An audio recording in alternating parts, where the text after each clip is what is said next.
잠잠히 믿네.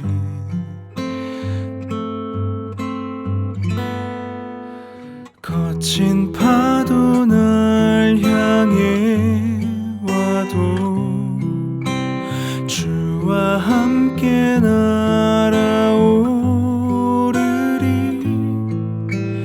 폭풍 가운데 나의 영혼 잠잠하게 주를 보리라.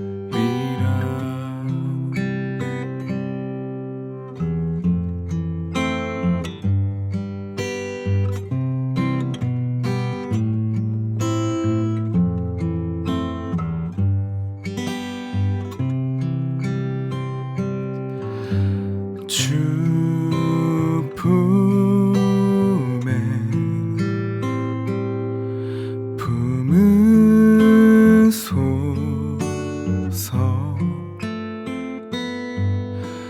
능력에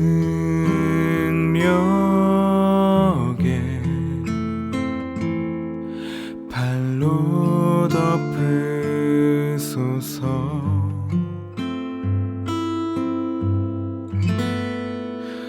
거친 파도 날 향해 와도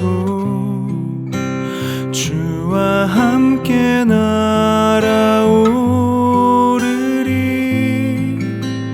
폭풍 가운데 나의 영혼 잠잠하게 주를 보리라. 거친 파도 날 향해 와도 주와 함께 날아오르리. 폭풍 가운데 나의 영혼 잠잠하게 주를 보리라.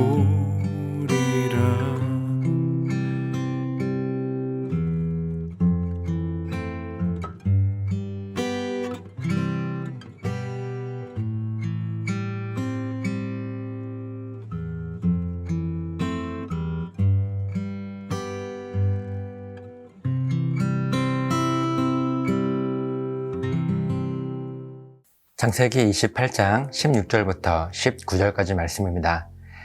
야곱이 잠이 깨어 이르되 여호와께서 과연 여기 계시거늘 내가 알지 못하였도다. 이에 두려워하여 이르되 두렵도다. 이곳이여 이것은 다름 아닌 하나님의 집이요 이는 하늘의 문이로다 하고, 야곱이 아침에 일찍이 일어나 베개로 삼았던 돌을 가져다가 기둥으로 세우고 그 위에 기름을 붓고 그곳 이름을 베달이라 하였더라. 이 성의 옛 이름은 루스더라. 아멘. 지금 야곱은요, 형 에서가 자기를 죽이려고 하는 그 위협을 피해서 외삼촌 라반이 살고 있는 북쪽으로 올라가고 있었습니다. 그러던 중에 한 곳에 잠을 자게 되었는데요. 꿈속에서 야곱은 하나님의 사자들이 땅에서부터 하늘 끝까지 솟아있는 사다리를 오르락 내리락 하는 모습을 보았고, 그 꿈에 하나님께서 나타나셔서 야곱의 할아버지였던 아브라함으로부터 시작된 하나님의 언약과 축복이 이제 야곱 자신을 통해서 이어질 것이라고 하는 약속의 말씀을 듣게 됩니다. 그리고 오늘 본문이 이어져요. 16절입니다. 야곱이 잠이 깨어 이르되 하나님께서 과연 여기 계시거늘 내가 알지 못하였도다. 야곱이 잠에서 깨었는데요, 꿈속에서 본 광경과 하나님의 이 약속의 말씀을 듣고 야곱은 자신이 영적으로 민감하지 못했다라고 하는 것을 반성하게 됩니다. 야곱이 잠에서 깨어나자마자 했던 여호와께서 과연 여기 계시거늘 내가 알지 못하였도다. 여러분, 이 말씀의 히브리 원어적 의미는요, 단순하게 하나님께서 지금 이곳에 계시는데 내가 깨닫지 못했다라고 하는 이 문자적인 의미가 아닙니다. 더 분명한 의미는요, 하나님께서 지금까지 나의 삶 속에 항상 계셔서 나와 이렇게 동행해 주셨는데 내가 그것을 깨닫지 못했구나 라고 하는 의미가 더 분명해요. 그러니까 야곱은 꿈을 통해서 하나님의 언약의 말씀을 듣고 난 후에 더 강한 확신이 생기게 된 거죠. 사실 야곱이 얼마나 두려웠겠습니까? 어쩌면 자기의 의지도 아닌 어머니 리브가가 시켜서 아버지와 형을 속이고 장자의 축복을 가로챈 사람이 야곱 아닌가요? 그리고 아직 한 번도 가보지 않은 이 하란 땅, 그리고 누군지도 모를 외삼촌 라반을 만나러, 또한 언제든 형이 뒤쫓아와서 자기를 죽일 수 있는 그런 두려움, 황량한 광야에서 무서운 들짐승들에게 잡혀 먹힐 수 있는 그런 위협이 야곱의 이 도망치는 가운데 늘 있었기 때문에 야곱은 불안하고 두려웠습니다. 이렇게 불안하고 두려워하고 있는 야곱을요, 우리 하나님께서 찾아오셔서 약속의 말씀을 통해서 그를 위로해 주신 것입니다. 그리고 야곱은 하나님의 위로를 통해서 지금까지의 이 모든 사건과 이 일들이 결코 우연이 아니라 처음부터 지금까지 하나님께서 자기와 늘 함께하고 계셨다는 사실을 이제서야 깨닫게 된 것입니다. 17절부터 19절까지 말씀입니다. 이에 두려워하여 이르되 두렵도다 이곳이여 이것은 다름 아닌 하나님의 집이요 이는 하늘의 문이로다 하고 야곱이 아침에 일찍이 일어나 베개로 삼았던 돌을 가져다가 기둥으로 세우고 그 위에 기름을 붓고 그곳 이름을 베델이라 하였더라. 이 성의 옛 이름은 루스더라. 아멘. 그런데 방금 읽은 말씀에서 야곱이 두려워했다고 성경은 기록하고 있어요. 이때 두려움은 야곱이 지금 이 모든 상황들 때문에 겁이 나거나 불안함으로 두려워했다는 의미가 아닙니다. 이때 두렵다는 이 말의 히브리 원어의 의미를 보면요, 경배하다, 예배하다 라는 의미가 더 정확합니다.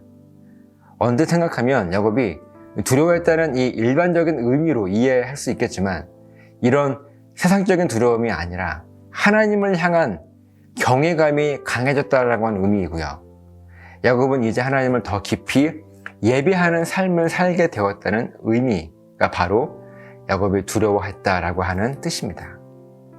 그러니까 오늘 성경이 말씀하고 있는 야곱의 두려움은요, 지금까지 깨닫지 못했던 하나님의 동행함과 이 은혜를 이제야 분명하게 깨닫게 되었다는 하나님을 향한 감사의 고백입니다.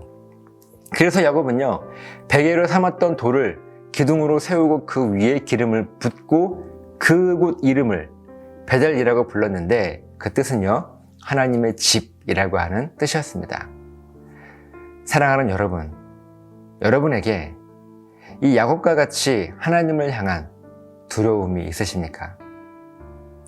오늘 야곱은 지금까지 깨닫지 못했던 너무나 큰 은혜를 깨달았습니다.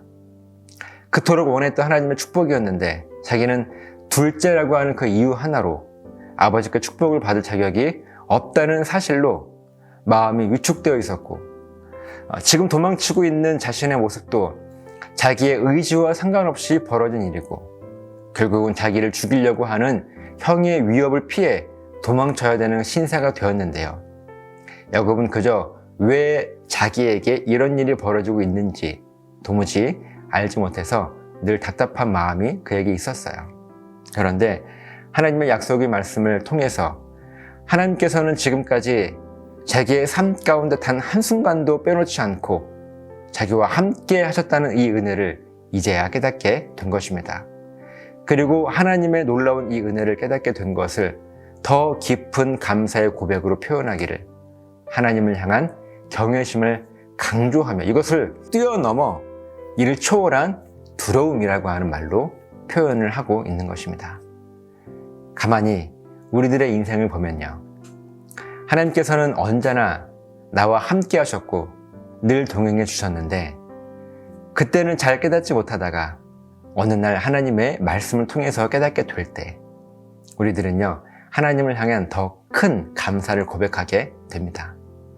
그리고 그때 우리들은 하나님의 이 은혜에 대한 깨달음에 대해서 감탄을 하게 되는데요. 이 감탄이 바로 오늘 야곱이 가졌던 하나님을 향한 경외심 그리고 두려움이었습니다. 저 여러분의 삶을 가만히 한번 돌아보십시오.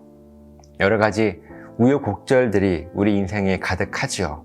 그렇지만 그 가운데 언제나 함께하고 계신 하나님을 우리가 경험하고 있지 않습니까? 하나님의 집인 베델은요, 지금 야곱이 잠들었던 이곳만이 베델이 아닙니다. 오늘도 하나님께서 동행하시는 저와 여러분들의 살아가는 이 인생이, 이 삶 자체가 바로 베델인 것입니다. 여러분, 이 고백이 저와 여러분들의 삶 가운데 늘 충만하시기를, 그래서 하나님을 향한 두려움, 하나님을 향한 더 깊은 예배가 여러분들의 삶 가운데 늘 충만하시기를 예수님의 이름으로 다시 한번 부탁을 드립니다. 기도하시겠습니다. 살아계신 하나님, 감사합니다. 내가 살아가는 오늘 이곳이 바로 하나님의 집 베델입니다. 야곱은 늘 어려움이 있었고 자기에게 왜 이런 일들이 일어나고 있는지 알지 못해서 늘 답답했습니다. 그런데 하나님의 말씀을 통해 깨닫게 된 것은 지금까지 단 한순간도 하나님은 나와 함께 하시지 않은 적이 없다는 사실이었습니다. 그 감사의 고백으로 야곱은 하나님을 향한 경외심이 더 깊어 두려움으로까지 표현하고 있습니다. 하나님, 이 놀라운 은혜와 감격이 우리 모두에게도 충만할 수 있도록 역사하여 주시옵소서. 감사드리며 축복하며 예수님의 이름으로 기도드리옵나이다. 아멘.